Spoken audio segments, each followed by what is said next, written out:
When we talk about productivity, we often think it's about doing more, giving more hours, more energy, more attention. But in reality, productivity is mostly about solving the repetitive problems our brains keep running into every single day. Hi guys, my name is Isha, and today we are diving into the hidden habits of highly productive minds, habits that quietly replace those long exhausting hours with smarter decisions, better energy, and far greater output than most of us can ever imagine. This isn't about pushing harder or doing more. It's about working with your brain, not against it. Most of our challenges we face while achieving our goals come from our own mind, not from the outside world. So, today we are going to break down the everyday challenges most of us struggle with and the habits that are used by great minds to overcome them. So, the first challenge is constantly running out of energy. This used to happen to me a lot. I worked long hours, staying busy all day, and felt exhausted by the day end. So that's when I learned something very important, that our brain is not designed to focus endlessly. So, to overcome this habit, I inculcated the habit of working in 90 minutes focus slots. And this I have mentioned in my previous videos also. Instead of working continuously, try this. Work with full focus for 90 minutes, then take a compulsory 15 to 20 minutes break, even if you're in the middle of something, after 90 minutes, don't force yourself by saying, I will just finish this and then I will take a break. No, it doesn't work that way if you're trying to build discipline, not just push through for one day. Okay? What actually happens now, after about 90 minutes, now our attention naturally drops. So, a task that should take 5 minutes can suddenly take 15. Okay? So, that short break helps our brain reset and clear the mental fatigue built up during those focus hours. Okay? That metabolic waste that is accumulated in our brain clear out in those 15 to 20 minutes of break. Okay, and you come back feeling fresh, not drained. And the second habit to inculcate for counteract constantly running out of energy is working with your natural body clock. Not everyone works best at the same time. Okay, so some people are sharp in the morning and some do their best thinking late at night. For example, I am an early riser. I simply cannot focus late at night. But my sibling does amazing work during late hours. So neither is right or wrong. The problem starts when we fight our natural body rhythm and copy others. Okay, that's when we work twice as hard and get half the results. Okay, so instead of scheduling your day based on how you should work, start scheduling it based on when your brain actually works best. Protect that time and use it for your most important work. Now, the second challenge that we often face is rebuilding momentum every single day. Another mistake I used to make earlier was working every day until the point of exhaustion. Okay, and then the next day, I had to spend first hour just trying to build the momentum again.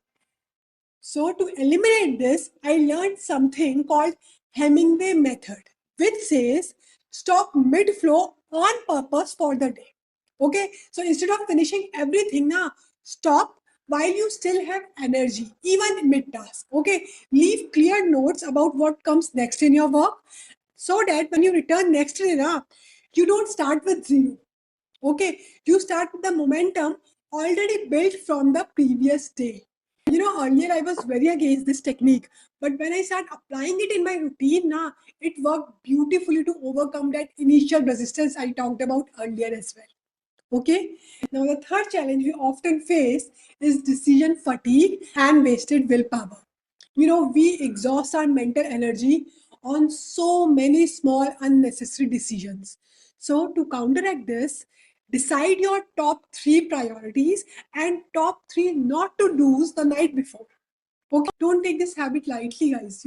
This saves your sharpest energy for actual work, not deciding what to do. Okay, and the not to do list is equally powerful because this saves a lot of your time and energy in saying no to those distractions, be it a friend invitation, engaging with some non important chores, or a social media engagement. Okay, it tells your brain what not to give attention to.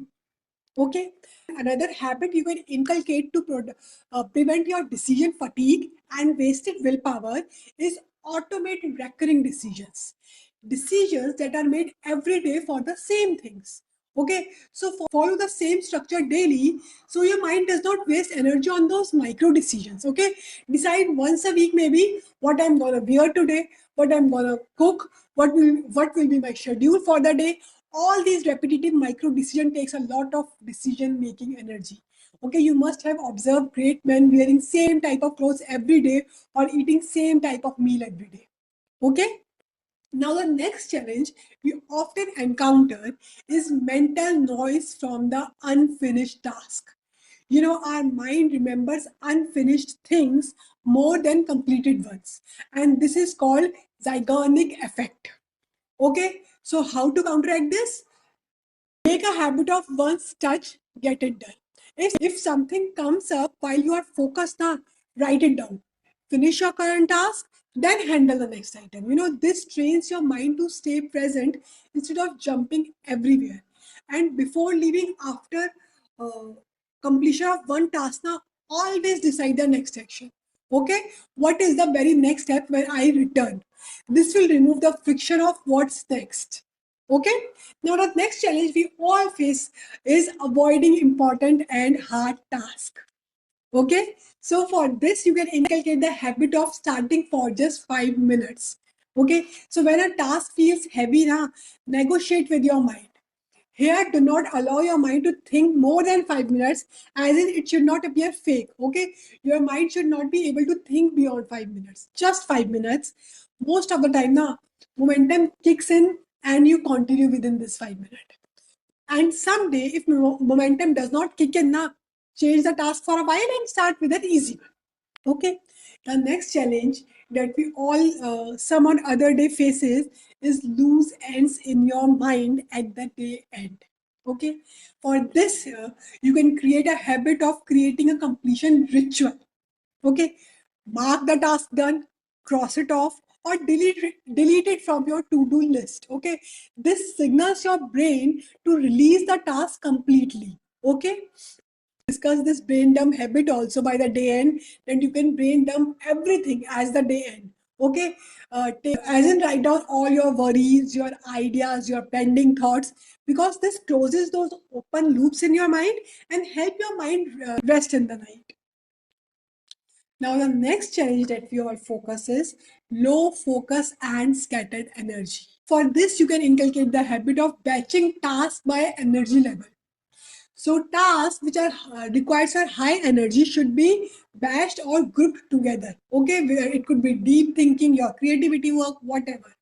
Okay, then you can batch together those medium energy tasks. For example, emails, coordination with people. Okay, and then those low energy tasks, which are those routine or automated tasks we do. Okay, batch them together as well. Stop mixing the energy time, you know, because whenever you switch from high energy to medium energy work and then back to high energy, now in that transition, now you lost a lot of your energy and your time also for shifting the energy level. That's why batching helps to counteract this effect. Okay. Now the next habit is use music to trigger focus. This might not work with everyone. Okay. But if you are a music lover, then you can create different playlists for your different kind of work. Okay. For example, instrumental for your deep workouts, upbeat for your routine tasks, silent sounds for your creativity. Okay. And over time, now this music itself will trigger your focus for that particular kind of work. Okay. Now the next challenge we often face is self-doubts and blind positive thinking. Okay. What is this? It is our own thoughts, those stories that we concoct by ourselves with no facts or reality. Okay, like this is too hard, I cannot do it, or I'm gonna fail. Here, you can use your perception as it controls our mind more than the reality itself, right? So you can talk to yourself as a third person. Instead of saying, I cannot do this, say, Isha, you have handled this before. Okay, so this will help you shift your mind now from emotional mode to problem solving mode. Okay, so and to counteract blind positive thinking, balance optimism with obstacle planning. Okay, you must have noticed this in yourself now. When you only focus on positive visualization, now your brain feels like the work is already done, so it stops putting in effort. Instead, use the technique of mental contrasting, where first visualize the outcome and how achieving it will make you feel. Then, consciously think about the obstacles you might face and finally create that if and then plans for those obstacles. For example, if I don't get time, then I will cover up on weekends. Okay. I feel distracted, then I will use incense candles to help me focus. Okay. So visualize that positive outcome, but also plan for obstacles. Okay. Ask yourself what might get in the way and what will I do if that happens. This will keep your motivation realistic and grounded as well. Okay. The next challenge I want to discuss is motivation that keeps disappearing. Okay. So to counteract this now, pair your hard things with enjoyable things. Now this is called temptation bundling. For example, using your favorite music during workout, or using your favorite coffee while doing some hard tedious work. Okay, so your brain will start associating effort with reward here. Okay, and another is vary your rewards. If I finish this, then I will have this. Okay, sometimes it's a coffee break, sometimes you go for a movie, sometimes you take some extra rest. Okay, so basically variation keeps your mind curious as well as engaged. Okay, highly productive people are not forcing themselves all the time, they are working with their brain, not against it. Okay, and that's the real secret. Okay, now pause and notice which challenge you are struggling with the most at present, and then start practicing the habit that addresses it. Okay, with this I close today's session. Thank you for listening. If this video helped in any way, please subscribe and share it with someone who could use it. See you in my next session. Till then, take care.